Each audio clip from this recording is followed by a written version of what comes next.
Today, we're going to break down 10 really powerful habits for improving your mental health. And, to make them easier to remember and actually apply, we've organized them into 4 simple foundational pillars that you can start building on like right now.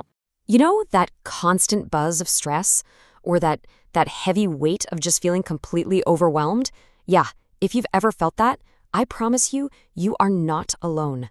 And get this, a recent official survey found that nearly 1 in 5 adults are dealing with symptoms of depression or anxiety. It's a huge part of our modern lives, right?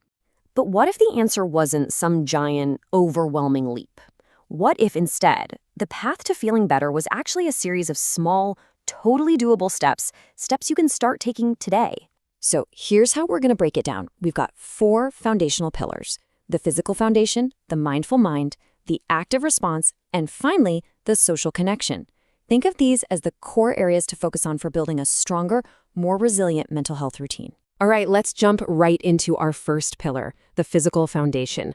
Look, first things first, we have to take care of the basics. It's just impossible to separate our mental state from our physical body. They're totally connected. So this pillar is built on our first 3 habits.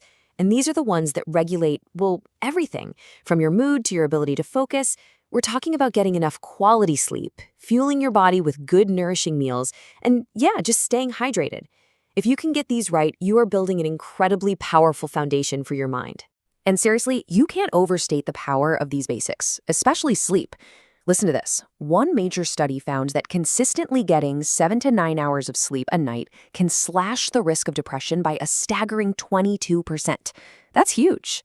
Okay, so how do you actually do this? Well, according to the National Institute of Mental Health, 2 super simple actions make a massive difference. First, try to set a consistent sleep schedule. Yeah, even on the weekends. And second, put your phone away an hour before bed. That blue light really messes with your sleep. Okay, let's move on to our second pillar, the mindful mind. This one is all about managing our inner world. That constant chatter that's always going on inside our heads. So this is really about training our attention, and it involves our next 4 habits. We've got practicing gratitude to focus on the good stuff, learning to challenge those negative thoughts that just want to spiral, being present in the moment, and, super important, just making time to check in and ask yourself, hey, how am I actually doing right now? Wellness expert Lavendaire puts it perfectly. Gratitude isn't about pretending bad things don't exist. Nope. It's about actively choosing to notice the good, shifting your focus from what you don't have to what you do. And you can literally start this habit today, like right now. Just grab a notebook or even open a note on your phone and jot down 3 specific things you're thankful for. It sounds simple, but research shows this is one of the most powerful ways to boost your sense of well-being.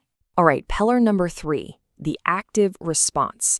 This one is all about taking action. It's about realizing that we can actually use our bodies to change how our minds feel. Pretty cool, right? So this boils down to our next 2 habits. First, making some kind of daily movement a non-negotiable. And second, having a go-to tool ready for when stress hits you out of nowhere, so you're not just caught flat-footed. There was this great TEDx talk that explained this perfectly. When we move, our brain kind of thinks it's a moment of stress, like we're fighting or running away, so it releases this protective protein called BDNF, along with endorphins. And that chemical cocktail, that's exactly why we feel so much clearer and calmer after exercise. In fact, you know what? Let's try a tool right now. This is grounded in neuroscience from Stanford, and it's called the physiological sigh.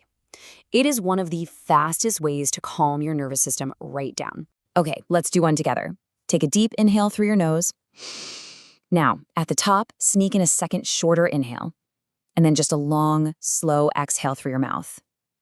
Seriously, just 1 or 2 of those can immediately dial down your stress in real time. It's amazing.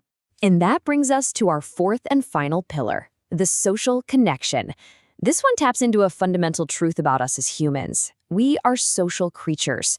We absolutely need connection to thrive. So this involves 2 sides of the same coin, and it brings us to our 10th habit. On one hand, it's about actively nurturing those relationships with people who lift you up. But on the other hand, it's about protecting your own energy by learning how to set healthy boundaries, both personally and professionally. And the impact here is just massive.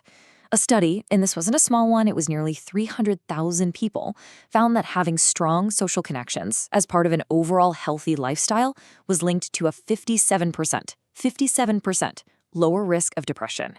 Okay, so let's make this actionable. Here's a challenge for you this week. Make a real plan to call a friend or schedule a coffee date, and, just as important, practice saying no to one small thing that would just drain your energy. Remember, that is a vital form of self-care. Wow, okay. We have covered a lot of ground in a pretty short time, right? From sleep to size. So let's bring it all together. Just remember these 4 pillars, okay? The physical foundation, the mindful mind, the active response, and the social connection. Think of them as your personal toolkit for building a really resilient mental health routine. Look, you do not have to overhaul your entire life overnight. That's not the goal.